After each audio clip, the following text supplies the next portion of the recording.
guys, welcome to another episode of Crystal Clear TV. On today's show, I have my girl Candice here. She's about to cook us some cake pops because that's what she does. She has her own bakery business going on, okay, called Candy Cakes with 2 eyes, okay? I'm going to drop all her information at the end of the video, so stay tuned because these cake pops is about to be popping, okay?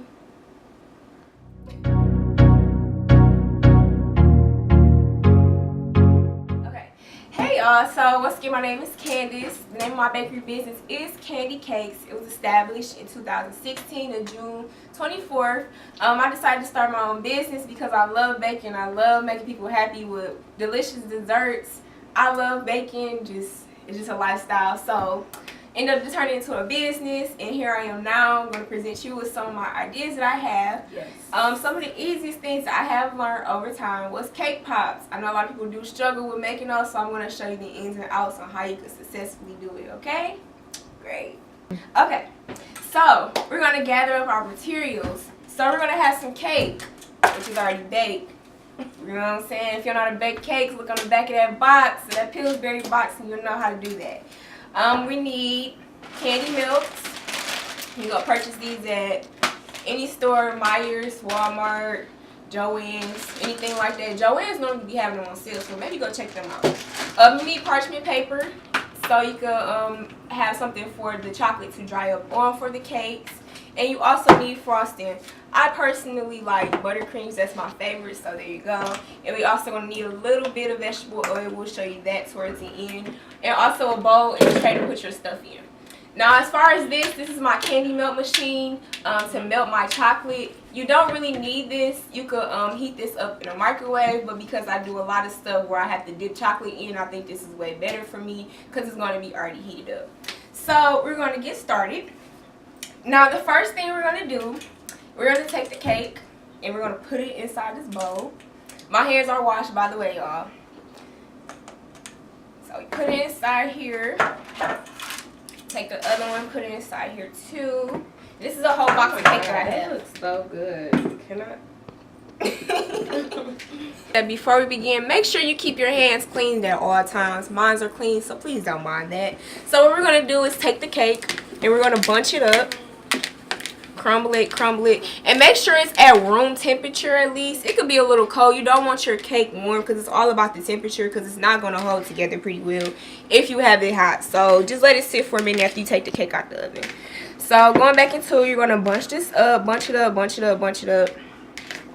and then we're going to need a spoon. You got a spoon? Yep. Like a big spoon or? Preferably, yes. So you're just going to crumble it up until, you know, all the big chunks are out. This cake is very moist, so I know it's going to be yummy. Okay. Okay. So now that we have our spoon, we're going to use this one that's already open. Now, I don't know the exact measurements for how much icing. You don't want too much and you don't want too little. So we're just going to take a little bit for now. And we're just going to dump it in there. So is that how they get the cake pops to hold? And that's how you get it to mold. So it's kind of like a binder for you just get the cake. Nope, because it's not going to stick together by itself. So look, if you were to roll it like that, it's not really going to do much and stick, you know. Compared to this, I'm hands-on, y'all, so don't mind this. Compared to this, roll it, and you want to make sure it gets really stiff. And as you can see, I'm going to need more icing too. So you go ahead and use that one right there. Which one? The one right there. There's still some more in there. Oh, here? Oh. And it's going to get a little messy, so that's why I always recommend you continue to wash your hands. The cake does smell good, but please don't lick your fingers. That's nasty.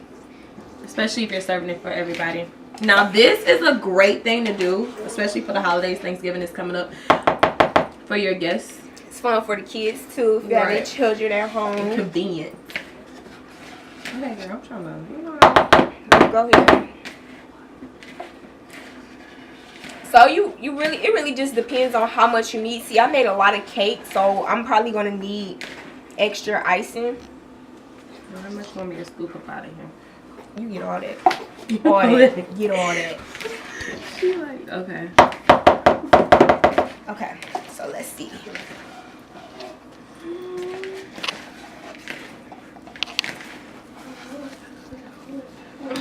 Okay, so as you can see, it's kind of getting a little more stickier for it to foam up together.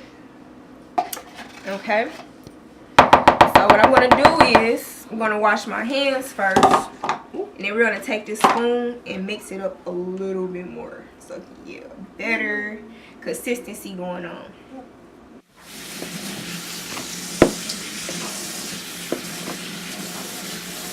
And make sure it just goes all the way through and gets in here. You could try to like smash it too, like smash it, so you can kind of see how it like all sticks together and binds better. Y'all, this one's hard in the mud, bro. You got a difference? Yeah, okay.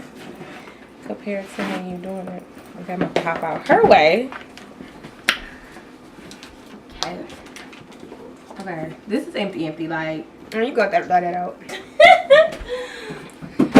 So it might need a little bit more, it might not. We're gonna give it a test try and see how it rolls up.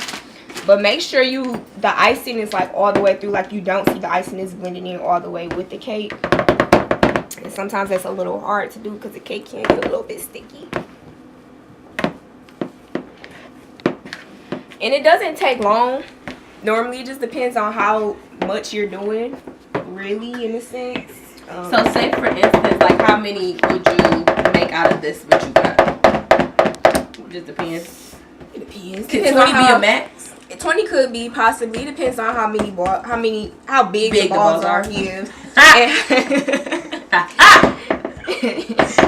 That's what I said. Okay. You set yourself up for that one. But yeah, so it just really depends on how big you roll the balls, and you're a goof. And yeah, and that's how it all plays out. And also how much cake you're baking too. See, I used a whole box. The first time I ever made it was when I was working at a bakery. So they had like a bunch of cake. I don't know how much cake it was, so we had to make a lot of them. It was a huge order. I swear, like in one day I made about like 200 cake pops. So that was pretty time consuming. So yeah. So as you can see right here, you see the difference from the before and after. Right here, it's a little bit more stern, firm and stuff compared to what it was before we had the icing. So now what we're going to do, we're going to take a little bit. Normally I'll try to use a spoon, but you could just kind of measure it out. That looks so good, right? To just eat like. And then what you're going to do is you're going to roll it. Now this is a little moist, so we probably put a little too much in there, but it's okay, because what we're going to do after we roll them is freeze it, so it could be a little more stern, and you know, it'll be able to hold better too. So Max is going to help me out so we can make this process a little bit faster. Make sure you wash your hands. But we're going to just roll them into some nice little neat balls as much as we possibly can. I'll try to pat them down a little bit. Like I said, it's a little extra soft because we put a little, probably too much in there, but it's okay. It's still going to work out. And then you're going to sit them on your parchment paper. Okay. And you can go ahead and just get like a nice little size like that. Not too much. And just roll. Now this is the process that probably takes a while, that makes making cakes pop longer. And one thing I can say, like, if you feel like you don't have enough icing on here or it's not binding together, you can always press it down like it's Play-Doh and roll it. Just imagine it being Play-Doh. That ball's a little small. It's okay, it's okay. Let me get this. Let me try this one. And if you, like I said, once again, if you feel like it's cracking a little bit or it's not binding together, try to smash it down first and then roll it. Like, just imagine it being Play-Doh. But you can eat. Yeah. Now, does it matter with the space in between them, or we just... For right now, it's not going to matter. When we dip them in chocolate, it will matter. Because you don't want the chocolate to get hard and they both stick together. Gotcha. But for right now, no, it doesn't. So I think we get a good 20 out of here. I think we can.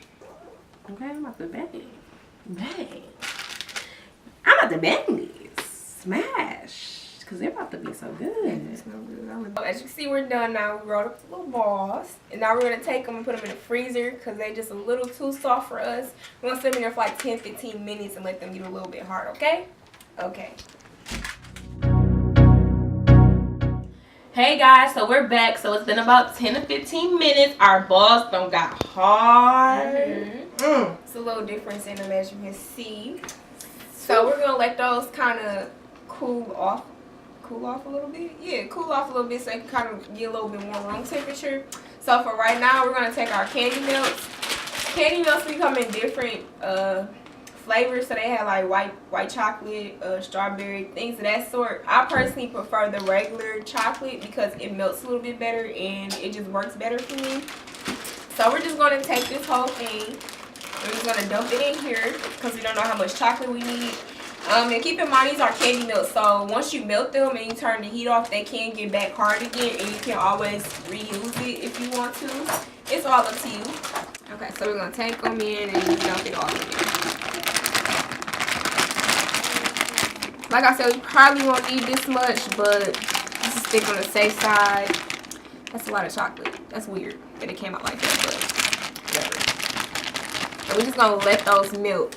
Now, the trick to the candy melts, you need some type of oil. You can use coconut oil or vegetable oil, but you need some type of oil so it can melt a little bit better and it don't be too hard because you want it to be like a nice consistency on it. And you don't want it too bumpy neither. So we're going to let that just sit for a minute. Normally it takes about like 5 minutes, not even more than 10 minutes to kind of melt. And you just go back like every other minute or so and just stir it up just to see how it melts and stuff. Alright guys, so while we wait on that chocolate to melt for about 5 minutes, she said, we're just going to chop it up real quick. I'm going to ask Candice a couple questions about her business and see what her main plans are, what her focuses are. So Candice, where do you expect your business to be in the next 5 years? In the next 5 years, I see myself having my own bakery somewhere located in Detroit. Not sure exactly where, but most definitely getting something going on there. As of right now, I'm home-based, working from the ground up, trying to build my So clientele. Yeah, try some of my treats. They are very delicious and they're made with love, you guys. Most made definitely. with love. Most definitely. I love her cheesecakes. I'm going to be sending her, like, bakery when she gets that popping because I love the cakes. So another thing is who's your target audience when you, as far as like selling your product to? As of right now, my target audience is mostly college students. You know, going to Eastern Michigan. I do have a lot of folks up there that constantly ask me, where's the treats at, where's the treats at? So I'm most definitely trying to come up there and bring stuff to you guys. Also, you know, back home in Detroit where my clientele is out here. So it ranges from young to old. Anybody who just loves sweets, that's my target audience. Anybody who appreciates some good dessert, some great dessert actually. So I know you target college students, you know, and we're always curious about things and as far as treats and what goes in the treats. So do you do anything special to your treats occasionally? Special as far as what? Because you know it's legal now. Oh, okay. I see what you mean. Okay. So as far as edibles, I most definitely do that, but only upon request. I will not hand out anybody treats that does have marijuana infused if they don't want to. That's not the type of person I am. That's so wrong. But for the people who do love it, I most definitely do have those for you. I most definitely make Rice Krispies though, but you know, if anybody wants anything else infused like cakes, cupcakes, anything of that sort, I most definitely can make those. So you do the liquor. You do the liquor pieces? Okay. See, most definitely. I do basically anything. You just gotta put a request in for it, and I could most definitely have that coming for y'all. Next week, I'm most definitely making some what am I making? Banana pudding. I'm not a banana pudding fan, but I'm making that for my banana pudding people out there. So yeah, I gotta try that. We're gonna see how that will go. Gotta try that. So I know me and you've been knowing each other for a long time. Damn near 10 years. Yeah, a long time. 10 years. Has it really? Almost. Oh wow. So yeah, this is high school. So how do you think your transition, like what would you tell your younger self in high school? Would you thought you would have been baking? Like if you thought that would have been like your whole niche type of thing? Honestly, I could say yeah. Cause like I said, when I grew up, I was always baking. My grandma was baking, so I just grew up around that. Mm-hmm. And then at school, in high school, I used to be selling like chips and stuff and all that. So that just kind of gave me my little hustle to want to go out and go make stuff. So yeah, I when I was in high school, I kind of did envision myself having a bakery. I know that was something I always wanted to start, just to have like my own little business going, because I think a lot of us black folks need to have something going on for ourselves, have another source of income. It's always important. It's most definitely important. So while we wait on that chocolate, stay tuned because them balls about to get dipped, baby. Hey guys, welcome back. So we're at the finishing touches of everything. So go ahead, Candice, tell us what we need to do. Okay, so for one of our last few steps, now that we have our chocolate melted and our cake balls are rolled up, what we're going to do is take these sticks right here. So that's what's going to make it whole. So what we're going to do, we're going to take the end of the stick, dip it in chocolate a little bit, and then you're just going to, wait, if I get some off, you're just going to stick it right in there. Now what this is going to do is just get the cake pop to hold. And you're just going to press it down all the way. Now you see how it's holding? So that'll be easier for you when you dip it in there and it doesn't fall off. Now we're going to let that sit right there for a minute so it can dry up and melt. And you're just going to do it for all of them. You want to try Max? Yeah, I'm going to try. Here. I was more so like really trying to understand this method. Like, okay. So, oh, wait. Dip it. Stick it in. Press it all the way down. Alright. Now you see how you lift it up? Oh, lift it up to come check. off, yep. Okay. Alright, so now you gotta stick it all the way in. All the way through. Okay? Balls deep. Chocolate balls at that. Woo! I try to do 2 at a time. Like if I'm in a rush, I used to do this at my other job. Gotcha. I used to stick them in 2 at a time, or I just have them all to stick in there. Oh, you's a freak. Just kidding. We're talking about chocolate here, buddies. Sorry, kids.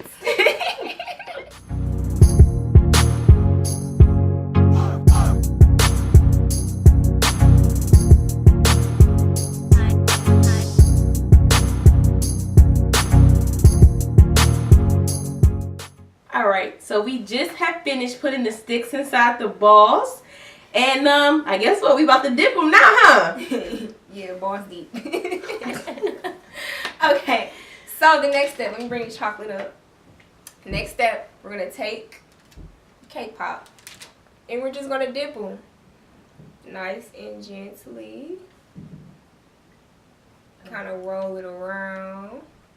Make sure it's all up in there. And then we're going to pull it out. Shake it just a little bit.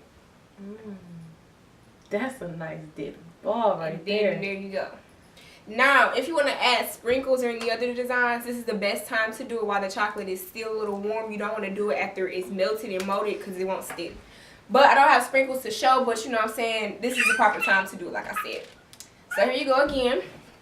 All the way in. Pull it out. Shake. Twist it. And then sit it down. So, for instance, if the chocolate is running low or you're scared it's going to fall off the stick, what you can do is just take a little bit and dip it. And then take a spoon and just circle it around there. It all works. As you can see, my chocolate is a little chunky right here. That's okay. They're all going to taste the same. And then what you're going to do is just shake it off, or you can use a spoon to kind of get some of this stuff off or whatever. Alright, now that we have dipped our balls / cake pops in the chocolate, we have complete. Candice has done a wonderful job. Candice, thank you for coming and being a part of my little YouTube show. I'm so excited. So don't forget, tune in next week for another episode of Crystal Clear TV. Follow me on Facebook, Instagram, and follow Candice as well. We will drop all that information at the end of this video. So don't forget to check it out. Now it's time to try these lovely cake pops.